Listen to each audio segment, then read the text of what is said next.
안녕하세요. 여러분께서 보내주신 프라하 성 자료들. 이걸 바탕으로 오늘은 체코 역사의 심장부를 한번 같이 탐험해 볼까 합니다. 네, 1000년이 넘는 시간 동안 어떻게 이곳이 체코의 중심, 또 상징으로 이렇게 딱 자리매김했는지 그 핵심 매력을 좀 깊이 있게 파헤쳐보는 시간이에요. 좋습니다. 이게 보니까 단순한 성이 아니라 아주 거대한 복합단지라고 하더라고요. 이게 벌써부터 좀 흥미로운데요. 어떤 이야기들이 숨어 있을까요? 네, 맞아요.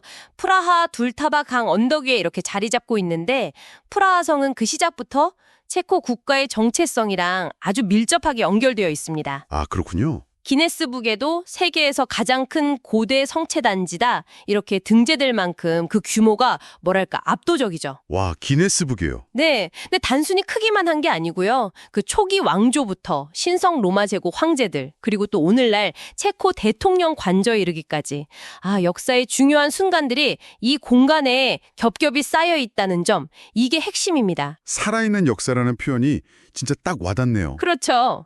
자료를 보니까 로마네스크부터 고딕, 르네상스, 바로크까지 거의 모든 유럽 건축 양식이 막 섞여 있다고 하던데요. 이건 마치 1000년 동안 계속 이렇게 덧대어 지은 집 같다는 생각도 들어요. 네, 네. 왜 이렇게 다양한 양식들이 한 곳에 모이게 된 걸까요? 그냥 단순히 그 시대별로 유행하는 스타일을 따른 건지? 그거 흥미로운 질문인데요. 단순히 유행을 따랐다라기보다는요. 각 시대의 어떤 권력이라든지 신앙, 그리고 또 미학적인 요구 같은 것들이 반영된 결과다. 이렇게 보는 게 더 정확할 것 같습니다. 시대의 요구. 네. 예를 들면 성 안에서 가장 오래된 교회인 성 이르지 바실리카 있잖아요. 네네. 그 소박하고 견고한 로마네스크 양식은 초기 기독교의 어떤 경건함을 보여주는 반면에 성 비투스 대성당의 그 하늘을 찌르듯한 고딕 양식은 후대에 좀 더 강력해진 왕권 그리고 신앙의 위엄을 과시하는 거죠. 와, 정말 다르네요. 특히 성 비투스 대성당은 완공까지 600년 가까이 걸렸다고 하잖아요. 600년이요? 세상에.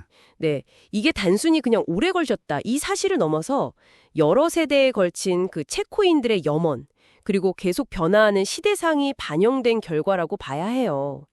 건축 계획이 바뀌기도 하고 기술이 발전하고 또 때로는 전쟁이나 정치적 혼란 때문에 중단되기도 하면서 그 오랜 시간이 새겨진 거죠. 이야, 600년이라니. 이건 한 건축가가 시작해서 끝을 볼 수 있는 시간이 절대 아니군요. 그렇죠. 평생을 바쳐도 안 되는 거죠. 대성당 내부의 그 스테인드 글라스 이야기도 정말 인상 깊었어요.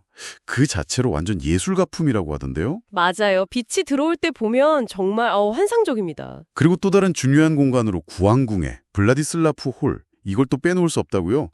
유럽 최대 규모의 기사홀 중 하나라니. 어떤 곳인가요, 거긴? 블라디슬라포홀은 후기 고딕 건축의 정말 정수라고 할 수 있습니다. 특히 그 기둥 없이 넓은 공간을 덮는 아주 정교한 그물 모양의 천장, 볼트 구조라고 하는데요. 들어본 것 같아요. 네, 그게 당시의 건축 기술의 혁신을 보여주는 거고요. 과거에는 왕의 대관식이라든지 아니면 마상시합 같은 화려한 행사가 열렸고 지금은 대통령 선거나 중요한 국가 행사가 열리는 말 그대로 체코 역사의 중심 무대인 셈이죠. 와, 과거와 현재가 이어지는 공간이네요. 네, 이런 아주 장엄한 공간 옆에 또 다른 매력을 가진 곳이 있죠. 혹시 황금소로 말씀이신가요? 맞습니다. 황금소로요. 연금술사들이 왕을 위해서 금을 만들려고 했다는 그 전설.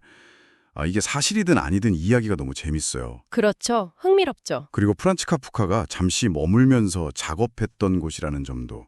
문학 팬들한테는 진짜 특별한 의미가 있겠어요? 네, 카프카의 작업실로 쓰였다는 22번지 집이 유명하죠. 작은 집들이 이렇게 오밀조밀 모여있는 모습이랑 성 전체의 그 웅장함이랑 뭔가 묘한 대조를 이루는 것 같아요. 바로 그 점이 프라하성의 또 다른 매력이라고 할 수 있습니다. 웅장한 궁전이나 성당 사이사이에 이렇게 작고 좀 인간적인 이야기가 숨쉬는 공간들이 공존한다는 거예요. 네네. 그래서 황금소로는 그런 면에서 방문객들한테 아주 큰 사랑을 받고 있죠. 프라하성은 이렇게 다양한 건축물 또 이야기뿐만 아니라 합스부르크 왕가의 소장품을 전시하는 미술관까지 품고 있습니다. 아, 미술관까지요? 네, 870년경에 처음 지어진 이후로 확장하고 또 고쳐 짓고 화재도 겪고 전쟁도 겪고 심지어는 버려졌던 시기까지 겪으면서 아주 파란만장한 역사를 이어왔고요. 1918년에 체코슬로바키아 공화국이 수립되면서 대통령 관저가 됐고 현대사의 상징으로 이어진 겁니다. 와, 1000년 넘게 한 국가의 중심 역할을 계속 해왔다는 사실 그 자체가 정말 놀랍네요. 왕궁에서 대통령 관저로 역할은 바뀌었지만 여전히 국가의 심장이라는 점은 변하지 않았군요. 네, 그렇습니다. 맞아요. 오늘 프라하 성을 이렇게 깊이 들여다보니까 이게 단순히 오래되고 큰 성이 아니구나. 체코의 역사와 문화, 예술이 완전 응축된 살아있는 유기체 같다는 느낌이 강하게 들어요. 맞아요. 그런 느낌이죠. 이 거대한 복합단지가 우리에게 던지는 메시지는 그럼 뭘까요? 프라하정은 과거의 유산이 어떻게 현재와 공존하면서 미래로 나아갈 수 있는지를 아주 강력한 사례라고 생각합니다. 수많은 역사적 격변 속에서도 파괴되지 않고 새로운 의미를 계속 덧입히면서 그 중심성을 유지해 왔잖아요. 네. 여기서 우리가 좀 주목할 점은 이곳이 여전히 국가 원수의 집무 공간이라는 현대적인 기능을 수행하면서 동시에 전 세계 수많은 방문객에게 열려있는 문화 공간으로 존재한다는 사실이에요. 아, 그러네요. 대통령 관저이면서 동시에 관광지인 거니까. 그렇죠. 과거의 어떤 권위, 그리고 현재의 민주주의, 또 대중적인 관광 명소로서의 역할, 이런 것들이 어떻게 한 공간 안에서 이렇게 자연스럽게 융합될 수 있었을까? 이런 질문을 던져볼 수 있겠죠. 과거와 현재, 또 권위와 개방성이라는 어찌 보면 좀 상반될 수 있는 가치들이 공존하는 방식이네요. 정말. 네, 유서 깊은 공간을 그냥 박제된 유물로 남겨두는 게 아니라 오늘날의 삶 속에서 계속 숨쉬게 만드는 그 지혜에 대해서 다시 한번 생각해 보게 됩니다. 중요한 포인트죠.